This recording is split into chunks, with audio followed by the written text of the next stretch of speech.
आम निवेशकों को बेहतर रिटर्न का झांसा देकर करोड़ों की ठगी करने वाला डीजी मुद्रा कनेक्ट प्राइवेट लिमिटेड का निदेशक प्रकाश चंद जैन अब जेल में सलाखें गिनेगा।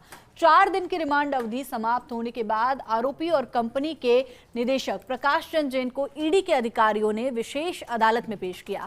सीबीआई विशेष अदालत ने आरोपी को 12 फरवरी तक न्यायिक अभिरक्षा में भेजने का आदेश दे दिया है। देखिए रिपोर्ट।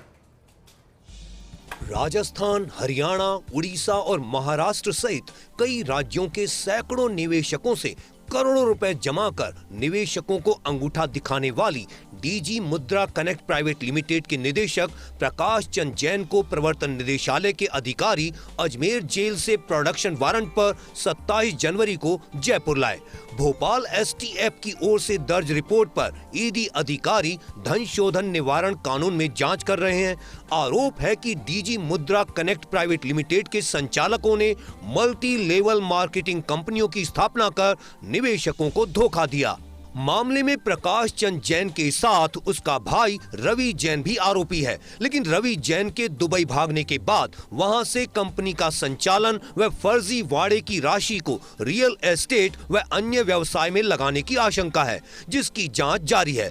प्रकाश चंद जैन और उसके भाई रवि जैन पर जयपुर में ट्यूलिप ग्लोबल कंपनी के नाम से कंपनी बनाकर राजस्थान के साथ पड़ोसी राज्यों के सैकड़ों निवेशकों से करोड़ों की ठगी करने के आरोप भी हैं। ईडी की जांच में सामने आया है कि प्रकाश चंद जैन और रवि जैन ने कई कंपनियों के जरिए देश भर के हजारों निवेशकों से करोड़ों रुपए की ठगी की है।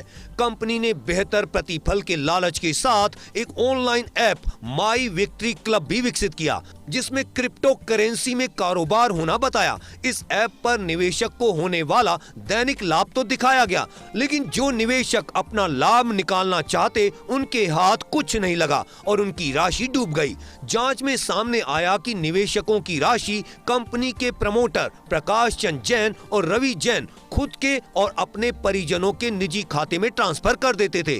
उस राशि से अपने परिजनों व परिचितों के नाम से अकूत संपत्ति खरीदी गई। ऐसे में अब ईडी के अधिकारी काली कमाई से अर्जित सभी संपत्तियों का पता लगाने में जुटे हैं। प्रवर्तन निदेशालय ने इस मामले में 30-31 दिसंबर 2025 को जयपुर में 6 और किशनगढ़ में 1 ठिकाने पर छापे भी मारे थे।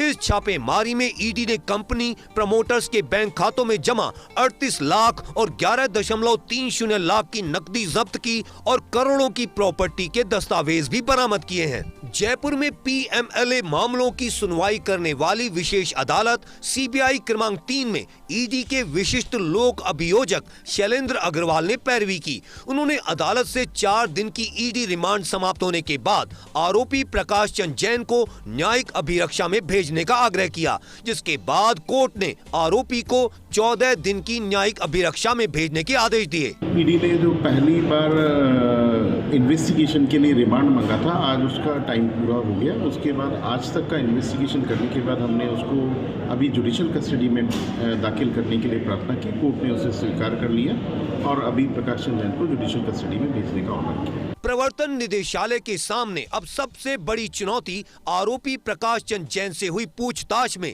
हासिल जानकारियों की आगे जांच पड़ताल करने और मामले में लिप्त अन्य लोगों को पकड़ने की है। वहीं इन सभी के खिलाफ ठगी के आरोप स्थापित करने और ठगी गई राशि का उपयोग संपत्तियों की खरीद करने में किया जाना स्थापित करने के साथ इस मामले में लिप्त दुबई भागे रवि जैन को पकड़ने व उनकी संपत्तियों को पीएमएलए कानून में जब्त करना भी किसी चुनौती से कम नहीं है। विभिन्न राज्यों के सैकड़ों निवेशकों के साथ करोड़ों रुपए की फर्जीवाड़े करने के आरोपी डीजी मुद्रा कनेक्ट प्राइवेट लिमिटेड के निदेशक प्रकाश चंद जैन को प्रवर्तन निदेशालय ने आज सीबीआई मामले की विशेष अदालत में पेश किया। ईडी की ओर से प्रस्तुत की गई रिपोर्ट के आधार पर सीबीआई अदालत ने प्रकाश चंद जैन को 14 दिन की न्यायिक अभिरक्षा में भेजने के निर्देश दिए। इस मामले में 4 दिन हुई ईडी की पूछताछ में उम्मीद है ईडी अधिकारियों को अनेक ऐसे नए सुराग भी मिले हैं, जिनके आधार पर इस मामले की जांच आगे बढ़ेगी। कैमरामैन संजय के साथ Vimal Kothari, first India news, Jaipur.